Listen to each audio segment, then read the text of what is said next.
Rishi Sunak's Rwanda Bill may have survived its third reading in the Commons, but the Tory party has been in total turmoil in a week riven with rebellion. Dozens of MPs defied the party line to vote for amendments to the Prime Minister's big bill, including 60 for Bill Cash's amendment on dodging international law. And despite a furious whipping operation, 11 MPs still voted down the Rwanda Bill last night, with 18 more abstaining. We know letters of no confidence in Rishi Sunak are trickling in. Just how many, though, is unknown. But it only takes 53, that's 15% of the party, to trigger a leadership vote. To unpack all of this, I'm joined in the studio by TalkTV's political correspondent Alicia Fitzgerald and the founder of Conservative Home, Tim Montgomery. Very good and warm welcome to you for a Thursday night. Welcome to the new version of the Independent Republic, Tim. Amazing studio, I love it. It's wonderful, isn't it? Quite a week for Rishi Sunak. I mean, he ended up today kind of telling the House of Lords not to do what they're supposed to do, which is basically to have a look at the bill and see whether it's any good. I don't think they're going to listen to him, to be honest, but nobody's listening to Rishi Sunak, are they? Well, no, so obviously we did see him just about see off that big rebellion yesterday. All of these MPs who created so much noise the night before saying they will, they'll vote it down. They were really anti it. When it came down to it, succumbed to the pressure. They sort of bottled it all, didn't they? Yeah, of course. That happens all the time in politics. We hear so much noise before something, and then when it comes down to the vote, it usually does just go through. But that's not the end of the rebellion. Those on the right who did abstain from the vote are still really angry about it. It didn't just stop there. And the Rwanda scheme is definitely not going to be happening anytime soon. It goes to the Lords. He'll face loads of scrutiny there. And obviously we heard him in that press conference earlier today telling the Lords not to stand in his way and to let it go through. But we'll have to see what they do when it gets there. Vague. You know what I'm getting the sense of now, Tim, with Rishi Sunak? That it sounds as though somebody's telling him to do things in a particular way, as if it was almost slightly Trumpian, what he said today. Like, let's forget about all that sort of, nonsense about, scrutiny, and let's just do what the public wants. Well, the public doesn't really want this bill because it's not any good. The public would like a bill that works, but they don't want this one. Rishi Sunak, sometimes I think he's a bit like a used car salesman, sometimes like a sort of casino. Sort of, but I basically, he's someone who's like, watched political drama, watched politics from the outside, and sort of trying to act the role. It's not like he thinks this is how a politician should behave. This is how a populist politician should behave. And this is what I'm going to try to do. But you don't get a sense that it comes, there's anything there from the real inside. No. There's not an irreducible core. No. There is just an increasingly frenetic search for a new initiative this week to try and turn it around. And then, if there isn't a poll transformation within 3 days, they say, what's the next big thing we're going to do? Yeah, it's like... And we're all watching this, and the half-life of it all is getting shorter and shorter. And as a Conservative supporter, I'm incredibly depressed because they have no strategy. No strategy. They have no strategy. They have no policy. It's sort of ADHD government, it seems to me. Let's have a look at Rishi Sunak today, sort of more or less trying to overcome what we now call democracy in this country. More people are likely to lose their lives by tragically drowning in the Channel. That's the consequence of having no plan. That's why we have to stick to our plan. That's why the House of Lords must pass this bill. It's time to take back control of our borders and defeat the people smugglers. It's time to restore people's trust that the system is fair. We are making progress to stop the boats, but now it's past time to start the flights. Well, I think you'll be waiting a long time in the departure lounge if the flights plan is anything like the boats plan. But Tom Hunt is here, Conservative MP for Ipswich. He joins me now. Tom, very good evening to you. Good evening. There's a lot of flickering going on my screen. There is a lot of flickering going on. I don't know whether we'll be allowed to keep that up, but we're quite happy to keep it at the moment while we've got you on, Tom, because we wanted to talk to you about everything that's happened this week. You abstained last night, along with quite a few other Tory MPs. Is this the beginning of a long process of you still trying to get something better than what we have, or have you kind of accepted that something is better than nothing? Look, I mean, I think myself and a number of colleagues have worked incredibly hard. I mean, it's easy to sort of dismiss, what we did by abstaining and say, well, we should have voted against. That people who have never been members of Parliament and have never been in a position that we've been in over the last week under extreme pressure, and it's very easy to castigate members of Parliament, sometimes legitimately. But I just think it's a little bit rich, actually, sometimes from some people to do that. But that's by the by. But a big group of us worked incredibly hard to try and get this bill into the right place. We had concerns it wasn't strong enough.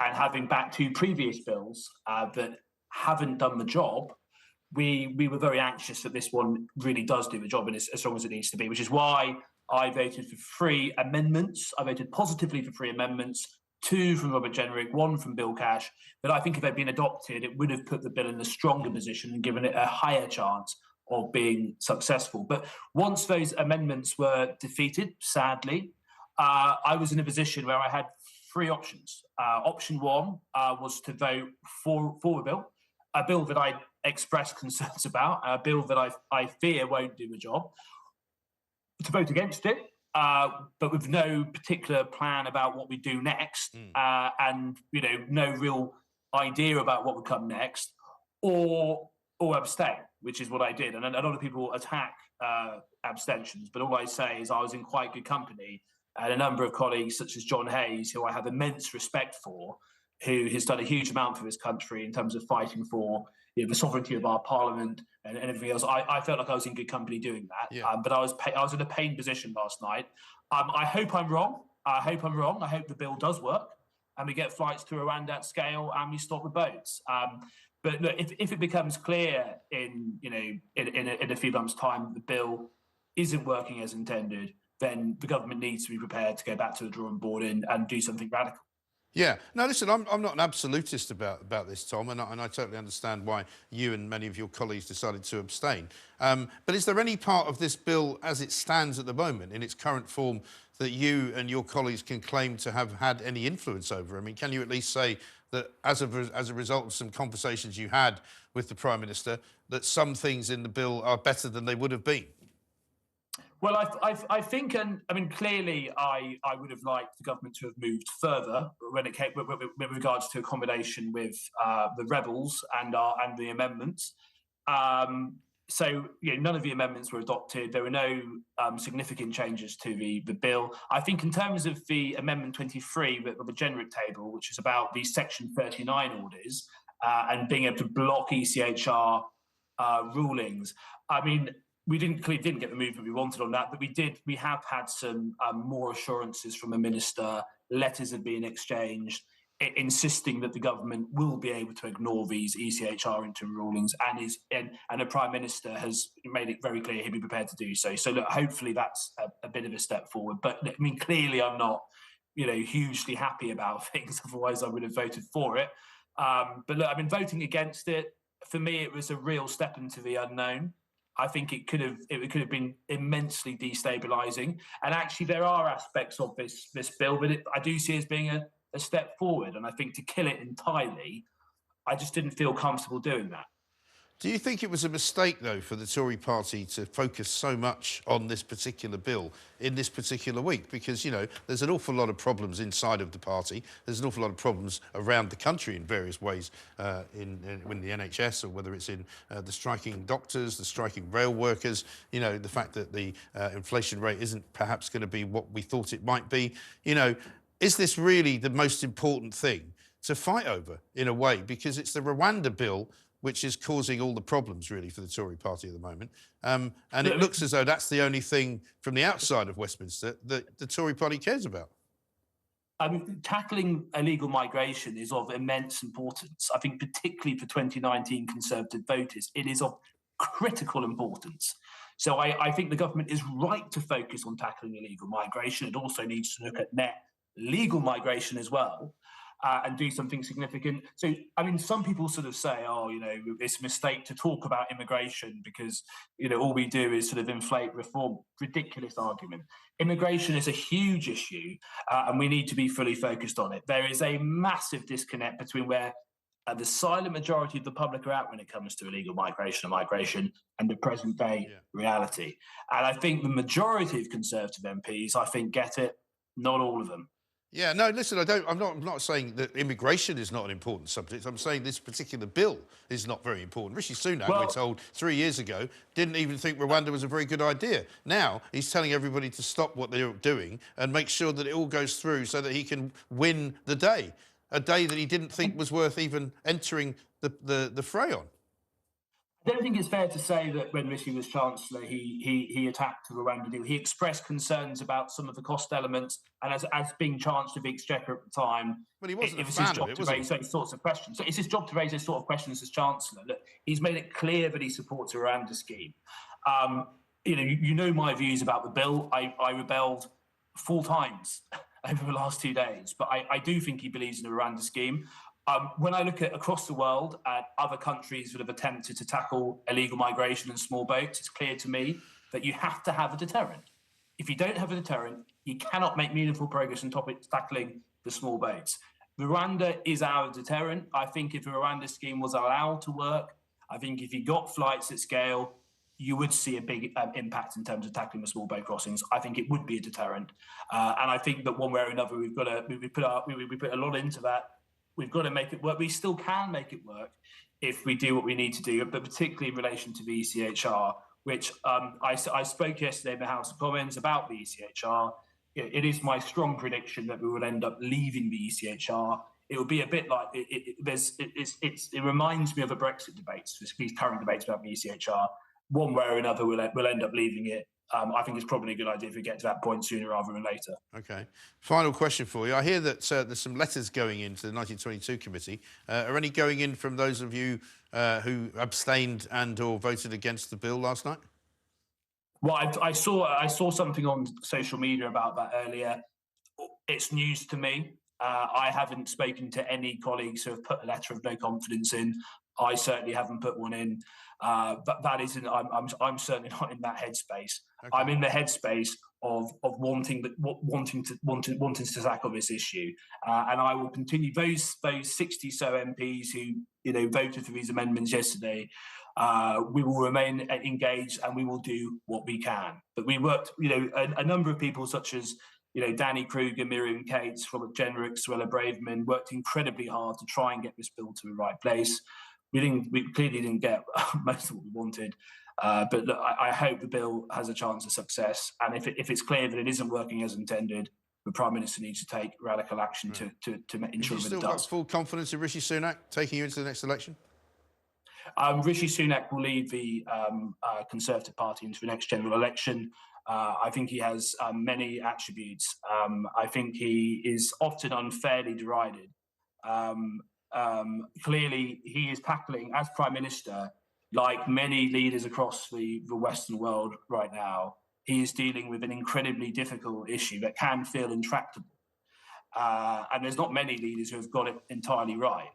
He's doing his best to try and find a solution. Clearly, there's some disagreements on fairly significant aspects of the bill yesterday. But he's got a difficult situation, right? Because he's got 60 odd MPs, and it's more than 60. We've probably got 100 odd MPs who feel very strongly about this issue from our perspective. But then you have some other members of Parliament in the Conservative Party who I don't really think get the gravity of this situation.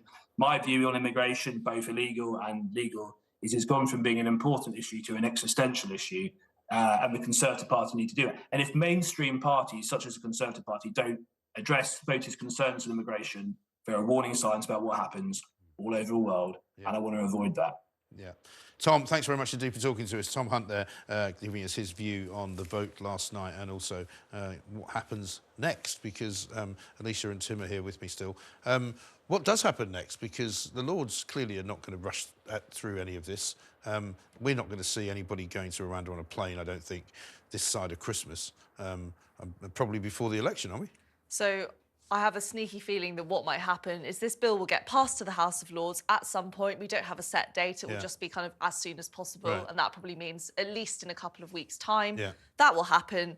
The Lords potentially, if they want to table any amendments, what then happens is it gets passed back to the House of Commons, it then gets passed back to the House of Lords, and then we have what we call Parliament ping-pong, which just is a really, really long process. It can go on for a really long time. And then we've also heard Rishi Sunak today in that press conference, he refused to say whether or not there will be a flight before the next general election. Right. And that's a really big deal, obviously. He can't really say that there will be, because he's probably pretty sure that there won't be. Well, exactly, but that doesn't really give people much faith that any of this massive, arguing about all of this was really worthwhile. Well, this is my point. Sure that anything's kind of what I was saying to Tom Hunt, Tim. I mean, it doesn't seem to have been worthwhile. it's focused only really people's minds on how disparate the various different parties are inside the Tory party. True. Doesn't it? I think it's also shown, underlying all of this, is the fact that the work that we've done with Brexit is really only half done. We aim to be a sovereign country where we could decide who came to our country, how they came, and when they come. And it's clear we still can't do that because a thicket of judicial and parliamentary institutions, conventions, is stopping us from doing that. I agree with what Tom Hunt has just said. Yeah. Ultimately, we need to leave the ECHR.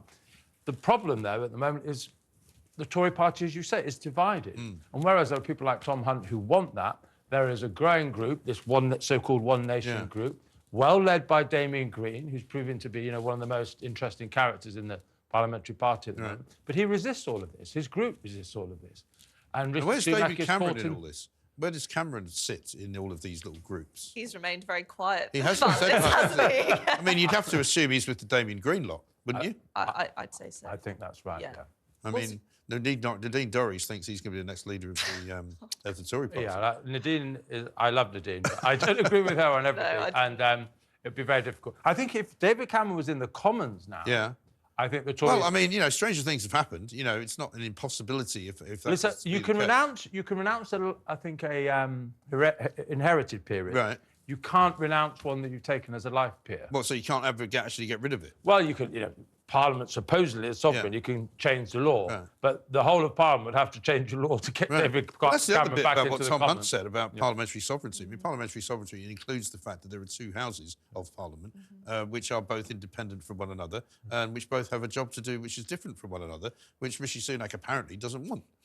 Yes, I thought it was an interesting. So there's only some parliamentary sovereignty ones. Yeah, well, you pick and choose, right? Like, you pick and choose when you want it. That seems to be the thing I would most want, though, Mike. I think you're onto something and saying that immigration is the issue, not Rwanda's issue.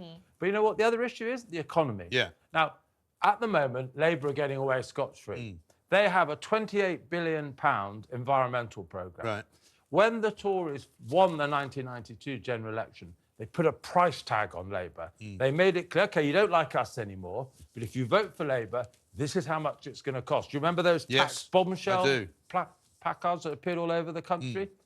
The Tories haven't begun to do the work of attacking Labour in that way, showing that there's an economic cost to them. Yes. And back to the point I was saying earlier, you can't just do that for 3 days and then move on. You need to do this as a sustained attack on Labour over many months.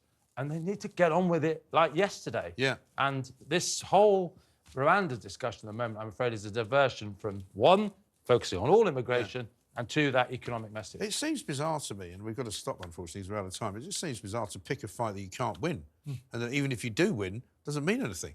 Well, it's kind of bizarre. It's odd, isn't it? Definitely. And I think when Tom Hunt mentioned, this is a really important issue. It is, but it's not the only really important issue. Right. There's absolutely no means to say that if one flight goes to Rwanda, that means that loads of voters will start voting for the Conservative Party. There are so many other things wrong at the moment that the electorate really wants to see change in. Exactly right. Thank you very much indeed, Alicia and Tim. We'll